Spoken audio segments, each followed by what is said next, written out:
Había una vez una niña que se llamaba Caperucita, Caperucita Roja. Era una niña muy viva, muy alegre, que se pasaba todo el día jugando. Y tenía una capa con una caperuza que le había hecho su abuela y era de color rojo. Por eso todo el mundo le llamaba Caperucita Roja. A Caperucita le gustaba tanto esa capa que le habría gustado ponérsela a todas horas. Pero su madre le decía que esa capa solo era para cuando había que salir de casa. Y eran pocas veces las que salía. Caperucita se pasaba todo el día aprendiendo a coser. Pero como no le gustaba mucho y se aburría, en vez de pasar con la aguja y el hilo por la tela, lo que hacía era cogerla con alfileres y así acababa antes. Un día, su madre, que tenía, por cierto, la buena costumbre de hacer pasteles en un horno que tenía exquisitos, un día hizo unos bollos de leche. En cuanto los sacó del horno, Caperucita los olió y fue corriendo. ¡Mamá, yo quiero ya un bollo de estos! No, tienes que esperar un poco, porque están muy calientes. Si te los comes ahora, te va a doler la tripita. ¡Ay! Pero mira, puedes hacer una cosa. Puedes coger los bollos, ponerlos en una cestita y llevarlos a la abuela, que está un poco malucha, ya lo sabes. Y así en el camino se enfrían. Y llévale también una botella de leche. ¡Ay, vale! ¡Gracias, mamá! ¡Fiu! Ah, y no te entretengas. Cruza el bosque toda derecha. Y cuando llegues no toques todas las cosas de la abuela, que ya sabes que no le gusta. Ay, madre mía. Así fue. Caperucita se fue corriendo, llegó hasta el bosque, porque vivían en una casita muy cerca de un bosque, y justo cuando iba a entrar al bosque se encontró... Vaya, ¿pero a quién tenemos aquí? Si es Caperucita, ¿dónde vas tan temprano? Voy a casa de mi abuelita a llevarle estos pasteles. Es que está muy enferma y la botella de leche le va a sentar muy bien. ¡Oh, estupendo! Y me la comería ahora mismo. Mira, vamos a hacer una cosa. ¿Por qué camino te vas a ir? Porque hay dos caminos, uno más largo y otro más corto, el de los alfileres o el de las agujas. ¡Oh! ¿Por cuál camino me voy a ir? Por el de los alfileres. Seguramente este cuento lo habéis contado cientos de veces. Posiblemente este cuento, junto con Los Tres Cerditos, sea uno de los cuentos más populares que existen, sobre todo en niños pequeñitos. He elegido esta versión, que es una versión que recogió Antonio Rodríguez Almodóvar, porque nos va a dar pie para hablar de muchas cosas. Primero, ¿para qué contar un cuento? ¿Para qué contar cuentos a los niños? ¿Para qué contar cuentos a las niñas? Seguramente os habréis hecho esta pregunta o simplemente habéis seguido vuestro propio criterio, y es contar cuentos. ¿Para qué contar cuentos? Primero, para que aprendan a ser personas. Los cuentos, sobre todo los cuentos de tradición oral, los cuentos maravillosos, cuentos como estos, tienen toda una estructura que van a ir incorporando, que van a ir haciendo que el niño o la niña vaya creciendo de una forma integral. Le van a ir dando una serie de criterios, una forma de poder estar en el mundo, y le van a ir dando muchas instrucciones de cómo vivir en este mundo. ¿Para qué contar cuentos también? Cuentos para ser persona, porque un niño y una niña aprende a ser persona siguiendo modelos y siguiendo también el ejemplo que le pueden dar estos cuentos, que tienen un lenguaje que va directamente al inconsciente. El niño, la niña aprende a través de los cuentos de que pertenece a una familia, que pertenece a un grupo, que pertenece a una comunidad, y toda la cultura va transmitiéndose poco a poco a nivel oral de esta forma tan maravillosa como son los cuentos. ¿Para qué contar cuentos también? Mirad, estos cuentos están cargados de símbolos. Un cuento es una estructura increíble. Es una estructura que tiene dentro de sí todos los ingredientes necesarios para que el niño o la niña pueda ir madurando de una forma eficaz.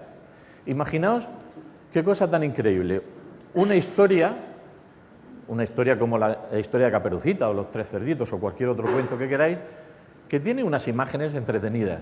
Esas imágenes se encargan de despistar al consciente, de que no haya juicio a lo que nos está contando ese cuento. Pero el cuento está cargado de lenguaje inconsciente, de símbolos. Esos símbolos se van a colar por la puerta de atrás y van a entrar en el inconsciente, porque el consciente está entretenido en otra cosa. Y esos símbolos son los que van a ir construyendo poco a poco esa psique y esa forma de estar en el mundo. Los cuentos que nos contaron desde pequeños, los cuentos que nos contaron cuando fuimos creciendo poco a poco, nos fueron ayudando, como a Caperucita, a seguir evolucionando. Así que quieres pasar por el camino de los alfileres. Claro, es el más corto. Pero mira, Caperucita, ¿has visto qué buen día hace hoy? Mira, ven, acércate, fíjate, por aquí, por el camino de las agujas, es un poco más largo, pero ¿qué prisa tienes? Si ya estás aquí con este día tan maravilloso, mira los pajaritos cómo cantan. ¿Qué? ¿No te gustaría llevarle a tu abuelita un ramillete de flores silvestres? Anda, anda. Pues sí, la verdad es que tienes razón. Bueno, Caperucita se adentró por el camino más largo, el camino de las agujas. Y por ese camino fue recogiendo ramillete tras ramillete, florecita tras florecita. Y claro, el lobo rápidamente se fue corriendo por el camino de los alfileres, que era el más corto, y llegó hasta el pueblo donde vivía la abuela de Caperucita. Era un pueblo que estaba justo al otro lado del bosque. La primera casa que había nada más entrar al lado de la fuente. El lobo llegó, ¡pom, pom, pom, pom, pom, pom! ¿quién es? Soy yo. Caperucita. Uy, qué voz más rara tienes, hija mía. Es que estoy constipada. Pasa, pasa, que está abierta. Cloc.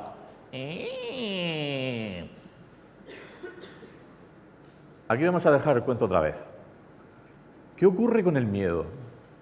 Los cuentos tienen muchos elementos, como por ejemplo el miedo. ¿Qué cuentos contamos? Contamos cuentos de miedo, contamos cuentos de risa, contamos cuentos de aventuras. Porque el miedo, por ejemplo, como ocurre aquí, es un elemento muy importante dentro del mundo de los cuentos. Es como una gimnasia emocional. Se ha discutido mucho, se ha hablado mucho del miedo en los cuentos. Una vez, en una representación que hacíamos en una obra de teatro basada precisamente en el cuento de Pulgarcito, una madre me decía que el ogro, que había mucho miedo, que los críos se asustaban, que los críos tenían mucho miedo. Digo, mira, ¿sabes cuándo realmente hay que diferenciar entre el miedo y el terror? ¿Sabes cuándo los niños y las niñas tienen miedo realmente? Cuando ven a su padre y a su madre pelearse. Cuando hay odio entre ellos y se pelean, ahí tienen auténtico terror. Eso no es miedo, eso es terror. El miedo en los cuentos es otra cosa. Primero, porque el cuento da un marco de seguridad. Da un marco donde el miedo se puede sentir porque además te va a dar una solución después. Y además, imaginaos una niña o un niño que está escuchando un cuento de su abuela y tiene miedo. Y de pronto, la forma que tiene de huir de ese miedo es meter la cabeza entre el pecho de la abuela. ¿Habrá sitio más seguro que ese? Ya le puedes contar lo que quieras, que no tendrá miedo porque tiene elementos para luchar contra eso. Yo le preguntaba a algún niño o alguna niña después de las funciones, ¿te ha dado miedo el ogro? Y dice, ¿qué va? El miedo no. Digo, a mí que me da miedo el ogro. Se ponen valientes. Dice, a mí lo que me da miedo, lo que era un rollo que se comiera el pastel él solo, o cualquier otra cosa que a ellos se les puede ocurrir. Porque ellos se sienten fuertes, se sienten valientes cuando consiguen vencer ese miedo. ¿Qué otros cuentos contamos? Cuentos de risa. ¿Por qué no? Todo es divertido. No hay nada tan serio que no se pueda decir con una sonrisa. Hay que desdramatizar todo ese tipo de, cualquier tipo de situación. Por ejemplo, la muerte. ¿Por qué no contarles a los niños y a las niñas cuentos sobre la muerte? Claro que sí, pero es cierto que los cuentos que tenemos que contar tienen que estar muy bien seleccionados para cada edad. No le puedes contar un cuento de miedo a un niño muy pequeñito con un miedo terrible que no pueda soportar, que no pueda gestionar.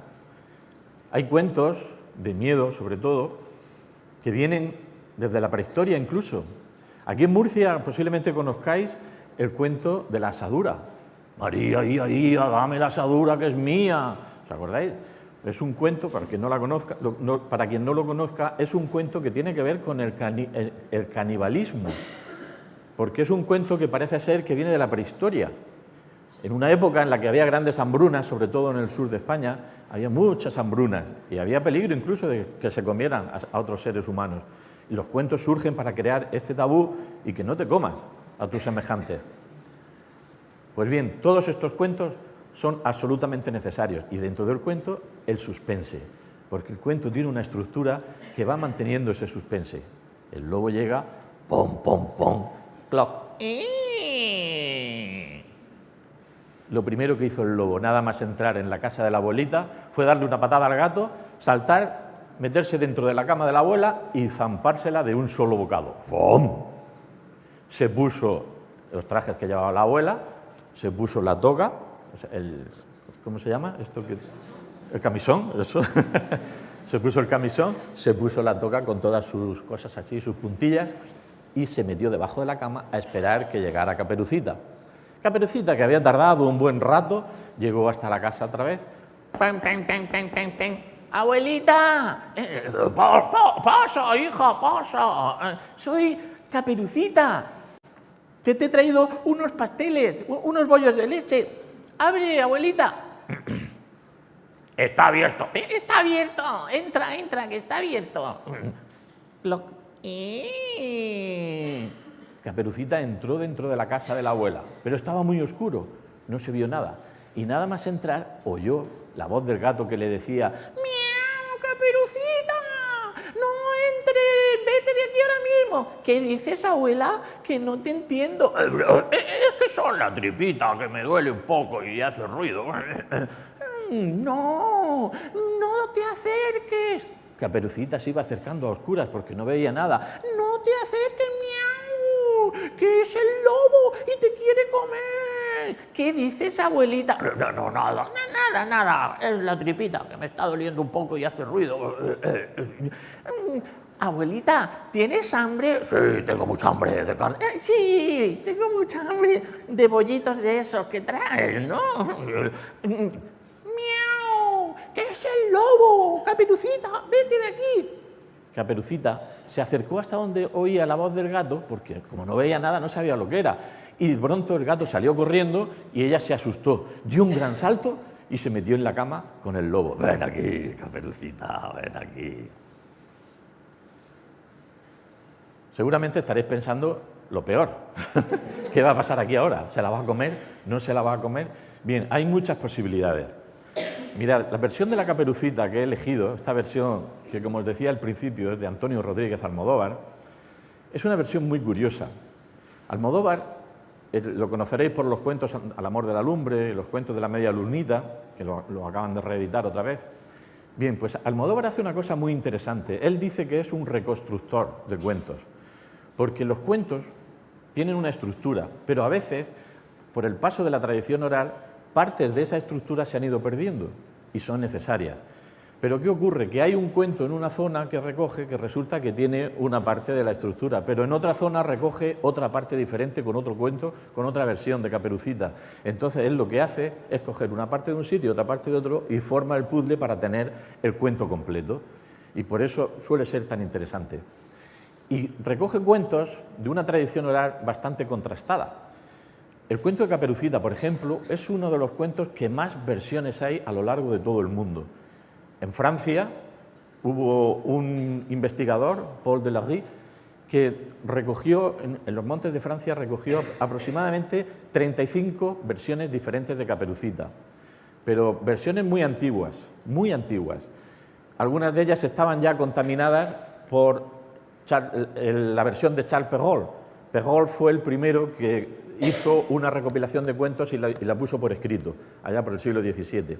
Es la primera recopilación que hay, escrita.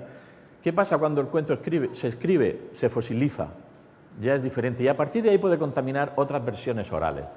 Pues bien, en estas versiones que recogió había canibalismo, había violencia, había sexo, había de todo. Pero con el paso del tiempo se van depurando la tradición oral va depurando toda esta estructura, va limpiando lo que no necesita. Esa es la grandeza que tienen los cuentos de tradición oral, que tienen miles, millones de autores anónimos que van haciendo que el cuento tenga un sentido u otro.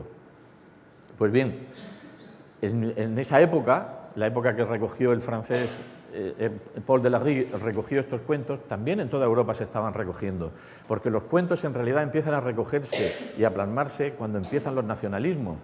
Los hermanos Grimm, todos los cuentos que recogieron fue precisamente en esa época. Y, curiosamente, en la versión de los hermanos Grimm de Caperucita aparece por primera vez el cazador, el famoso cazador, símbolo del Kaiser Guillermo I, que era el encargado de montar la nación. Y a partir de ese momento, en el cuento se introduce ese elemento simbólico. Otro elemento simbólico y un detalle muy curioso que no sé si sabéis, ¿por qué la Caperucita es roja? Pues fue una aportación muy interesante de Perrault. Cuando lo escribió, pues le puso el color rojo. Y fijaos si tiene importancia. En ninguna versión de las que es recogida de la tradición oral, la Caperucita era roja. Simplemente tenía una caperuza, se llamaba Caperucita, pero no era roja. Y fijaos si ha dado de sí luego en la interpretación simbólica de este color. Habréis leído por ahí seguramente muchas versiones, muchos estudios relacionados, que si la menstruación, que si la sexualidad, porque el propio Perrault ya en el cuento, cuando lo escribió, ya puso una moraleja al final, que las niñas buenas no deben irse con hombres lobos, con hombres malos, tienen que tener mucho cuidado. Y entonces algo que posiblemente él tuviera en su cabeza, pues lo plasmó, lo dejó ahí en el cuento. Estos cuentos, como por ejemplo todas estas versiones que estamos hablando de Caperucita, son cuentos de una tradición tan antigua que es de los primeros asentamientos agrarios. Por eso hay tanto sexo, tanta violencia, tanto canibalismo, tantas cosas así. O sea, porque en cada cultura van recogiendo una cosa, otra cosa, otra cosa, otra cosa. Bien. Caperucita entra en la cama con el lobo. De un salto, ¿os acordáis? De un salto. Ven aquí, Caperucita, ven aquí. El lobo la abrazaba con fuerza. ¡Ay, ay, abuelita! Pero, ¡qué peluda eres! Sí, es para darte más calor, para que no pases frío. Abuelita, ¿qué estás haciendo? Te estoy quitando la caperuza, no pensarás dormir con ella. Ay, sí, ¿qué hago con ella? Mira, déjala ahí a los pies de la cama. Ay, y qué... Ay, qué raro. Abuelita, ¿qué cara y qué orejas tan grandes tienes? Sí, es para oírte mejor a ti, a los... Es para oírte mejor a ti, a todo lo que hay en el bosque. Abuelita, ¿qué hago con el corsé? Quítatelo y échalo a la lumbre, que ya no te va a hacer falta. Ay, abuelita, ¿qué hago con el vestidito? Quítatelo y échalo a la lumbre, que tampoco te va a hacer falta. Y ven aquí. Abuelita, De pronto oyó un ruido del gato, otra vez, que estaba intentando avisarle. ¡Miau! Caperucita, no seas tonta, no quemes la ropa, vete de aquí corriendo, que es el lobo. Y Caperucita se asustó otra vez y se volvió a meter en la cama. Ven aquí. Ay, abuelita, ¿qué nariz más grande tienes? Es para oler mejor el tabaco. Abuelita, Y de pronto Caperucita se dio cuenta por los dientes. abuelita, ¿qué boca tan grande tienes? Abuelita, ¿Qué te pasa ahora? me estoy haciendo caca. ¿Qué? ¿Cómo? ¿Ahora? Bueno, háztelo aquí, no pasa nada. Y pipí. Pues háztelo aquí también. No, no puedo. Que esto... Bueno, anda que ahora ponerte así. Bueno, vale, venga. Ve ahí a la higuera, a la puerta que hay en una higuera y ponte y hazlo ahí, rápido. Pero para evitar que te hagan algún daño, te voy a atar este hilo en la mano y si acaso tú tiras del hilo y yo te recupero. En realidad le había atado aquella cuerda para que no se escapara. Caperucita, que ya sabía que era el lobo, se fue corriendo hasta la puerta y allí debajo de la higuera aquella intentó mordiendo hasta que consiguió romper. ¡Ya están ya! Sí, es que tengo la barriguita dura. Ya voy. El lobo estaba impacientándose. Caperucita había cogido aquella cuerda y la había atado a un arbolito, a un avellano que había allí y salió corriendo a todo correr. El lobo, que ya estaba desesperado, ven aquí. empezó a tirar y viendo que no podía, ya empezó a olerse algo, salió corriendo y vio que Caperucita se había escapado. Se fue corriendo detrás de ella, pero Caperucita llegó justo a su casa en el momento de cerrar la puerta cuando el lobo, ¡catapum!, se dio con la puerta en las narices. Y colorín colorado, este cuento ahí se ha acabado. Pero tenemos muchas cosas que preguntarnos.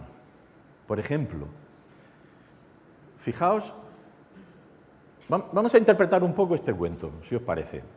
Los símbolos que tiene, las tijeras, perdón, las agujas y los alfileres. ¿Por qué aparece eso? Este cuento se ha rastreado que al parecer estos símbolos entraron porque en la época en la que había una industria textil muy floreciente, las mujeres eran las que tenían que encargarse de hilar continuamente. Y al hilar era tan aburrido que aprovechaban para contarse cuentos. Y como utilizaban tijeras, utilizaban alfileres, utilizaban agujas, también, ¿os suena el uso de la rueca? Pues el uso de la rueca con la que se pincha Blancanieves o la Bella Durmiente son elementos que se han introducido de estos lugares, de estos momentos, porque llegó un momento en que incluso la palabra hilandera era como un sinónimo de narradora de cuentos, de contadora de cuentos. Pero entramos en un tema muy importante, el papel de la mujer en los cuentos, la polémica del género en los cuentos, los estereotipos con los cuales los cuentos presentan a las mujeres. Lo que no se sabe es que en la tradición oral, para cada cuento que había de una mujer, de una parte femenina, había su opuesto, en masculino. La Bella Durmiente existía el Bello Durmiente. Pulgarcito existía Pulgarcita. Todos estos cuentos tenían su par, que equilibraba. Pero ¿qué ocurre? Cuando los cuentos empiezan a ser divulgados, la clase dominante, los cuentos que divulga, son los cuentos sexistas. Y es un fenómeno que se produce que cuando los cuentos que has divulgado son cuentos sexistas, automáticamente todos los cuentos son sexistas, ¿no? Quien es sexista es quien divulga esos cuentos con esos patrones y no divulga a los otros, porque tiene una intención muy clara. Y está desfigurando cuál es la intención de los cuentos para precisamente potenciar todas esas imágenes que no interesan. Es muy importante cuando contéis cuentos a vuestros niños, a vuestras niñas, que tengáis en cuenta esto, que si contáis un cuento y no queréis transformarlo de tal manera que ese cuento deje de tener sentido, utilizar la otra parte. Y buscad, porque por suerte se han ido recogiendo poco a poco todos estos cuentos y los cuentos femeninos tienen su contraparte masculina. Es muy importante. Y para ir terminando, una última reflexión en el sentido de rescatar los cuentos como un acto de amor. Fijaos que posiblemente uno de los actos de amor más grandes que se puedan hacer a un niño o a una niña es contarle un cuento, sea en la situación que sea. ¿Cómo se cuenta un cuento? Es muy sencillo. Y os propongo un ejercicio. Pensad en algún momento de vuestra infancia, cuando tenéis 5 años, 6, 7, no sé, un momento muy feliz. Pues estaba jugando con mis primos o con mis hermanos en la acequia, cazábamos ranas, comíamos a grillos y los ojos brillan, porque estamos llegando a lo que decía Rilke, la patria auténtica y verdadera es la infancia. Y estamos llegando a ese momento, a ese lugar donde todo era posible, donde el mundo era pura poesía, donde nada importaba, donde vivías confiado, donde te sentías amado, amada, y donde aprendes de esta manera a amar y a estar en el mundo de una forma amorosa y respetuosa. Y colorín colorado, esta charla se ha acabado. Gracias.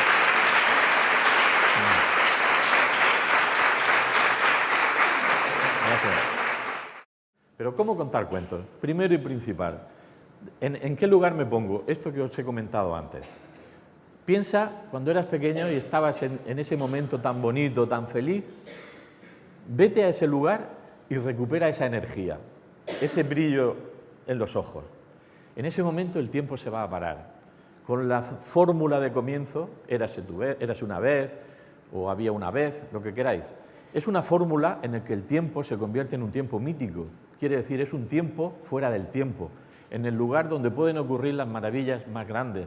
Es el tiempo de la poesía, es el tiempo de la metáfora, es el tiempo del símbolo. Y en ese lugar que nos colocamos, ese lugar de nuestra infancia, desde ahí empezamos a contar. ¿Cómo contamos? Con nuestro estilo. No os preocupéis si sois profesionales o no sois profesionales, un profesional lo hará de una forma y otro lo hará de otra, pero cada persona tiene su propio estilo. Intenta que el cuento mantenga esa tensión dramática que va haciendo que el cuento se vaya acercando poco a poco hacia su final. Elige siempre un cuento que tenga un buen final. Nunca cuentes un cuento con un mal final. Porque el cuento, como os he dicho antes, el cuento está dando salidas, está dando respuestas. Si le hurtas el final de la respuesta, le estás quitando una parte de la información. Cuenta, cuando vayas a contar, cuenta con toda el alma. No pienses que, bueno, le voy a contar el cuento rápido a ver si se duerme porque me tengo que ir, madre mía, que tengo todas las cosas sin hacer. No, para 5 minutos, solo son 5 minutos, no necesitan más, si no tienen más tiempo. 5 minutos, pero dedícale a ese niño o a esa niña esos 5 minutos. Todos sabéis, todas sabéis, seguro, la cara que pone un niño o una niña cuando le estás contando un cuento a la hora de dormir. Es inenarrable. Esa mirada que tienen, ese éxtasis que le produce, porque ellos viven todavía en ese tiempo, en ese espacio sin tiempo. Ellos son, como se dice mucho ahora, están aquí y ahora. Y el tiempo les planta exactamente ahí. No te preocupes si no pones más voces y menos voces y nada. No te preocupes tampoco si el cuento es leído. Y aquí vamos a hacer un pequeño inciso para los cuentos literarios. Es otro código. El código oral dice una cosa, se utiliza de una manera, el código escrito se utiliza de otra. La literatura muchas veces se nutre de los cuentos populares y los literaturiza, cambia. Pero un cuento oral, en la oralidad, no hay prácticamente descripciones. Es muy raro ver un cuento que diga: el río bajaba tranquilamente con las aguas prístinas y azules y bajaba por la montaña y los pajaritos cantaban. Hay acción, como las películas americanas. Sale la primera imagen, sale el avión y estalla en vuelo, ya empieza la película. O sea, los cuentos de tradición oral son pura acción. No le hurtéis la acción. En literatura, en el cuento escrito, es otra cosa, porque es algo para leerlo y ahí nos podemos permitir hacer otro tipo de descripciones y ayudar al niño o a la niña a que se vayan guiando por lo que le estamos leyendo, porque es otra forma de ir acercándolos, evidentemente, no solo al cuento, sino al amor por la literatura. Y también tenemos la pantalla, pero es que un cuento en la pantalla, bueno, el Walt Disney ha hecho de las suyas. O sea, el Walt Disney, ya os podéis imaginar, es otro código, también aceptable. Y el cuento también se puede contar ahí, pero utilizando el código de una pantalla, que ya está muy evolucionado. Y de esa manera seguimos jugando, seguimos introduciendo, seguimos alimentando todo lo que necesita un niño y una niña para crecer relacionado con los cuentos. Bien, pues muchísimas gracias, que tengáis un buen día y...